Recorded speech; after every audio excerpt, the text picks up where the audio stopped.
Hello, everyone. Welcome to another episode of the Data Standard Audio Experience. I'm your host, Catherine Tao, and today we have Alexandra Cook, a data engineer and operational developmental analyst from Ford Motors. And today we're going to be speaking more about customer analytics. So, welcome to the show, Alex. I'm excited to speak with you and learn more about your journey with customer analytics. I am as well. Looking forward to it. Yeah, Thank thanks you. for being on the show.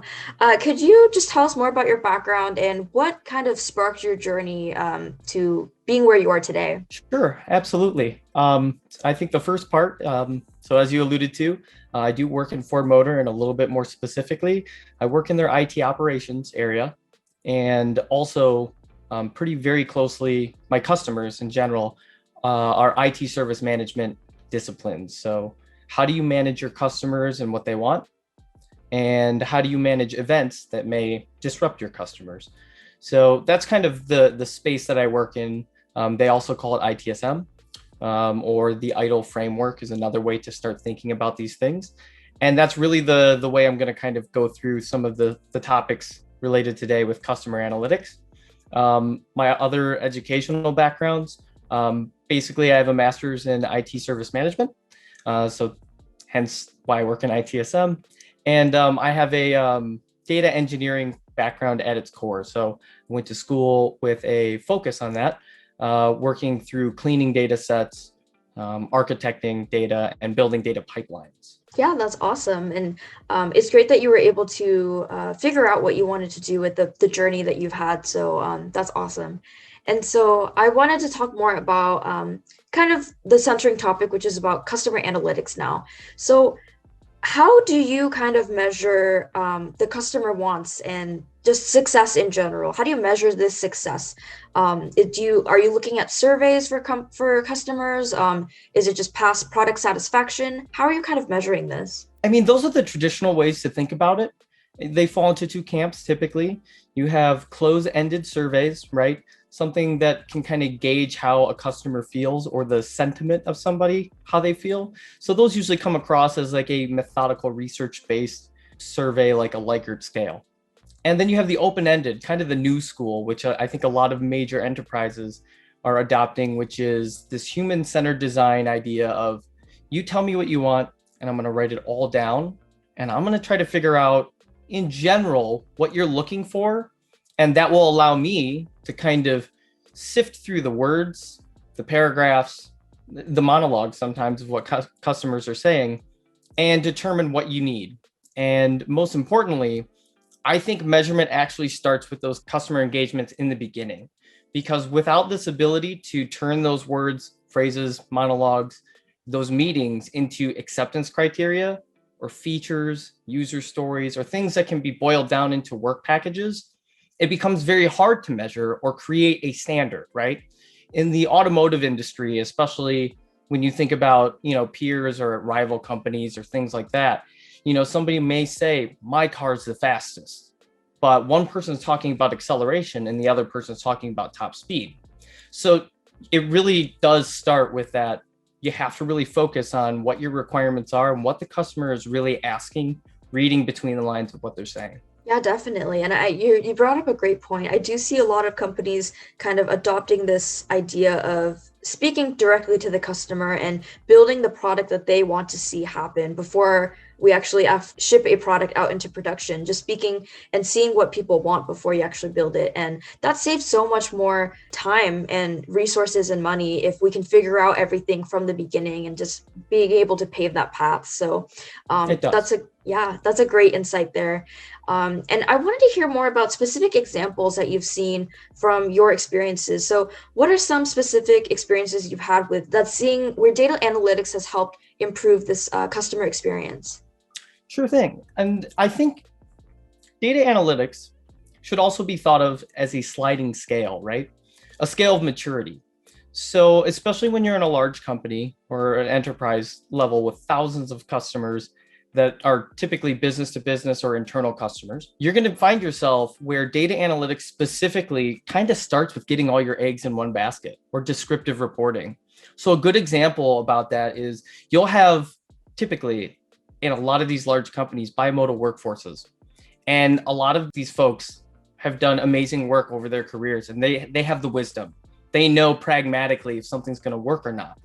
But where they fall into a trap potentially over time is technologies change. And if you don't have a grasp on all of your data, you might get to that point. Well, I know what happened the year before.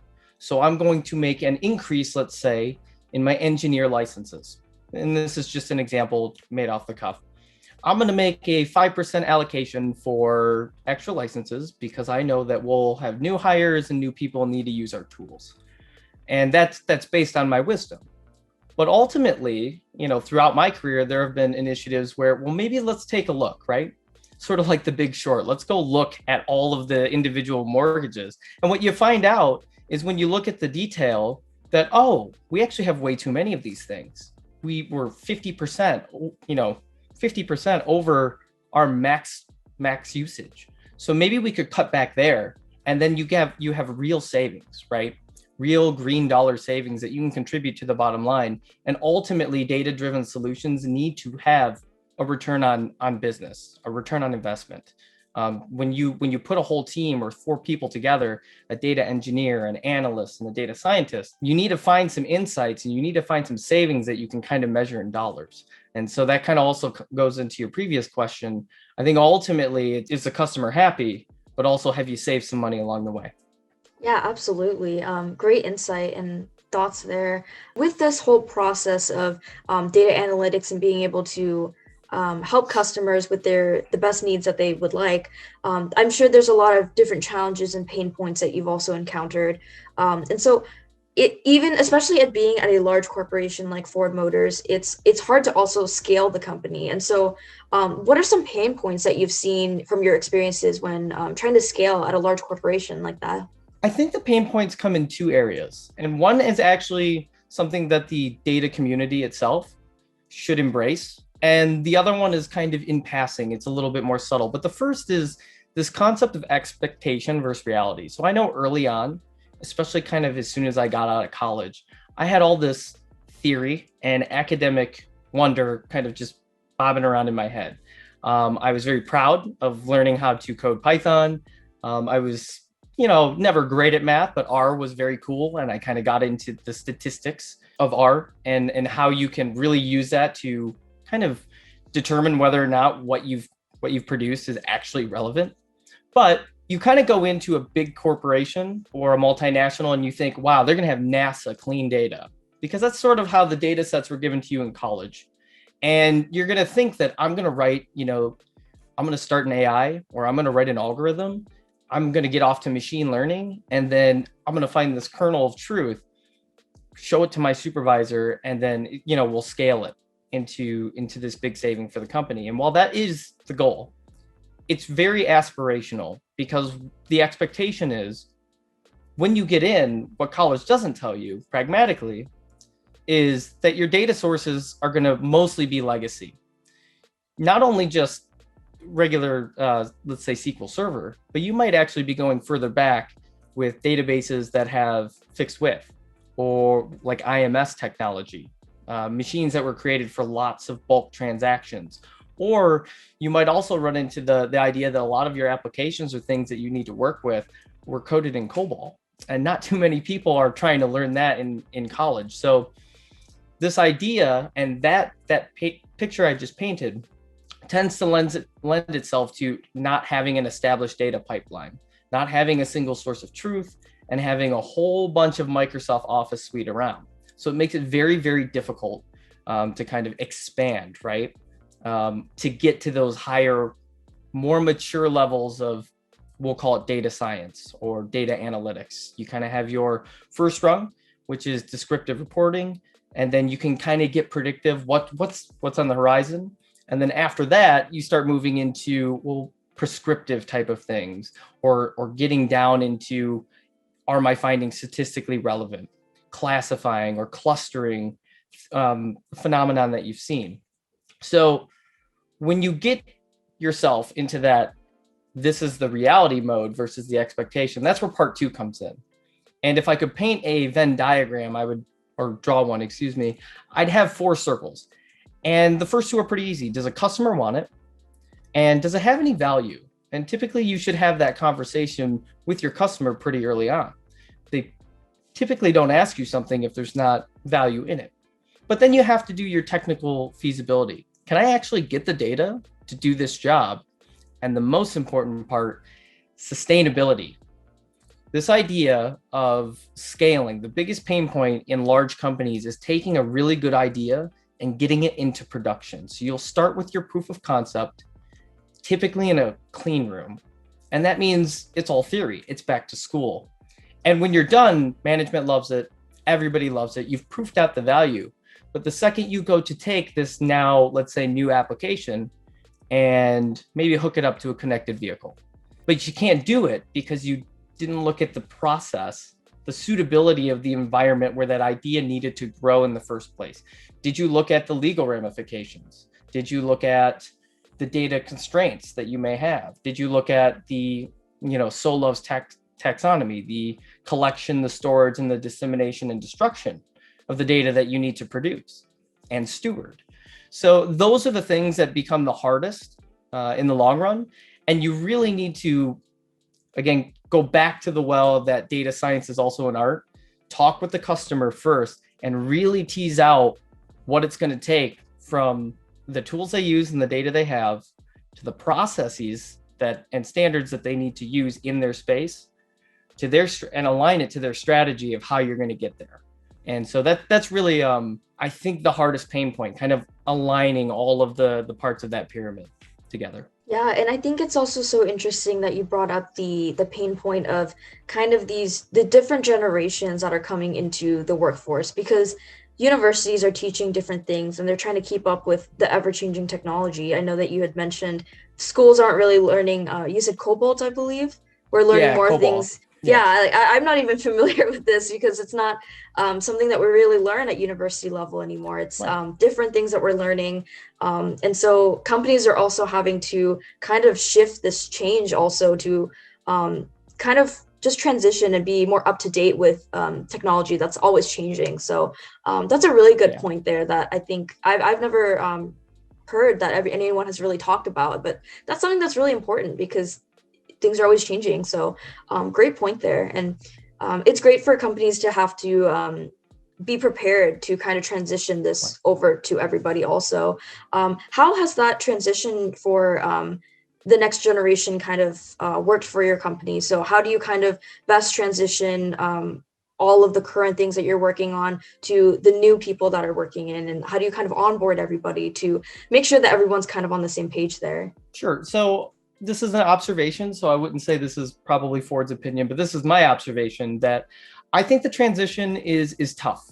So when I say it, it sounds pretty terse, but it's tough because it's a give and take on both sides.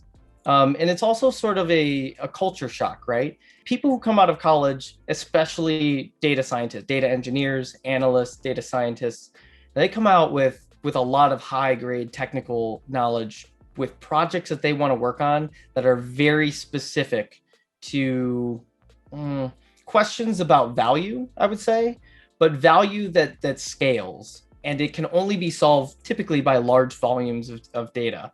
But typically in a large company, especially something that has so many moving parts, literally, and data points, when somebody says, I need to teach you the old stuff, we kind of get very resistant in that because we just got a big fancy degree and it costs a whole bunch of money. And I don't really want to spend my time doing that. And while there is a certain balance that needs to happen there, at the same time, you would also expect the higher end of the kind of aging bimodal workforce to kind of buy in, the other way as well. So essentially, there has to be a give and take between both sides saying, I'm going to try to understand where we were to move forward to get where I want to be. And they need to kind of understand that at some point you have to pass over the reins because it's no longer, I think, culturally about, in any workplace, it's not about I know everything and therefore my job is safe. It's more about I need to teach my replacements so I can move up potentially. I think that's probably the hardest dynamic uh, when you raise that question. Yeah, definitely. And great explanation for this. I wanted to try to transition over to talking more about the management side and just the team collaboration aspect. And so, how does Agile methods kind of help to improve the team productivity within your team? Sure. Agile is an interesting word, actually. It's definitely, as you said, how do you manage your team dynamic? And I would say that Agile makes your team more consistent at its delivery. And that's kind of not the first thing that everybody thinks about when they think of Agile. They think of kind of the traditional definition of very dexterous, right? Or you're going to go faster. And it doesn't mean you're going to go faster. You might get more velocity over time, but really it's about producing consistently and lowering risk. And what's a good example of that? In a traditional project management type of style, a team really focuses on three things. What is your cost? How much time is it going to take? And what's your scope? And you can only ever have two of those things because, life isn't perfect. And what you would do typically is you would set all these parameters, meet with your customer. Your customer would tell you everything that you needed under the sun. And this is something that my team and teams that I've worked on have done. And then you'd kind of build it. And then it wasn't really what the customer wanted. Whereas Agile allows you to deliver instead of after 6 months of development, some testing, and bang, there's your application. Agile kind of comes in and says, hey, we're going to chunk this up. How about we have a couple major releases, maybe four, typically one a quarter, and then let's give them monthly or bi-weekly, or excuse me, every 2 weeks. Let's give them updates. And then every couple days, let's touch back in with the customer to make sure, okay, today my goal is to codify a button that will save all of the user's directory information over here and display it. And then when you're done with that on Tuesday, you meet with your customer on Wednesday and said, is this what you envisioned? And as you go through that consistent level of delivery, it reduces the risk that you're going to produce something that ultimately the customer didn't want. Because at this point, you have biweekly, 3 times a week, sometimes 4 times a week, touch points with your customer who's told you every step of the way, I like where this is going. I like this enhancement. And it also allows changes on the fly. And so I would say it's helped my team in particular get more consistent at their delivery. But then, of course, over time, that should lead to some speed increases. So it's a new concept, especially for basically all major companies out there. A lot of companies have kind of switched over to this idea in the industry that's saying, here's this huge project.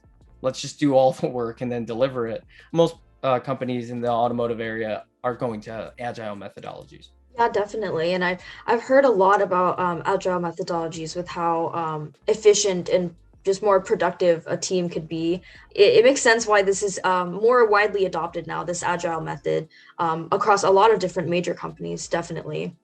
And I want to say thank you so much, Alex, for joining us today. It was so great to speak with you and learn more about your journey. And so we at the Data Standard, we're trying to build a community where everyone can network and collaborate with each other. And so we often try to connect everybody on LinkedIn and have everybody just have a conversation with each other in our open-ended roundtables. And so what is something the community can do for you? I think the community can keep growing. I know it's not easy to kind of get out there and kind of share opinions, but I think the community can keep growing, but also get more perspective from those kind of at the ground level, right? Because a lot of data science, from the data, cleaning the data to analyzing it to, finding whether or not this is statistically or mathematically relevant, all of these pieces kind of happen bottom up in a lot of companies. And it changes the way we think about that analytical maturity scale if we're teaching everybody from the ground up. And so kind of getting these ideas from different industries or people coming out and expressing kind of their experiences and their opinions and observations they've seen. Ultimately, that's what's going to make data analytics and data-driven solutions easier, whether you're a small company or a large one. Yeah, definitely. And also, where can everyone find you online? Um, Actually, LinkedIn is probably the best place. I think I also submitted to be a member here at the Data Standard, but LinkedIn is a good place to find us and or excuse me, find me. And in addition, I do want to do just a real quick little plug. Super fascinated in data problems. So if you have one, a colleague and I, we're very interested in a lot of the topics that we talked about today. So we have a small little thing that we're trying to get off the ground called the Global Data Solutions. Kind of makes sense. And we're just, again, looking for intellectual challenges to potentially just keep ourselves sharp, just like the community, right?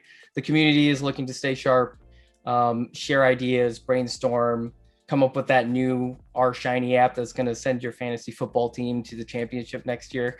That it's the same concept, except with a particular bend on hospitality industries, as well as large, complex enterprises that might have a hard time getting things from proof of concepts all the way over to production.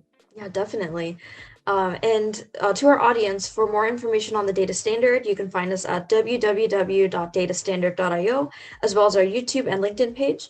And this episode is sponsored by Pandio. They are innovating the tech space with their Apache Pulsar messaging system, helping companies be more AI and data driven. You can check them out at pandio.com. And thank you so much, Alex, for joining us. So great to speak with you and pleasure to have you today. Thank you, Catherine. It's been a blast.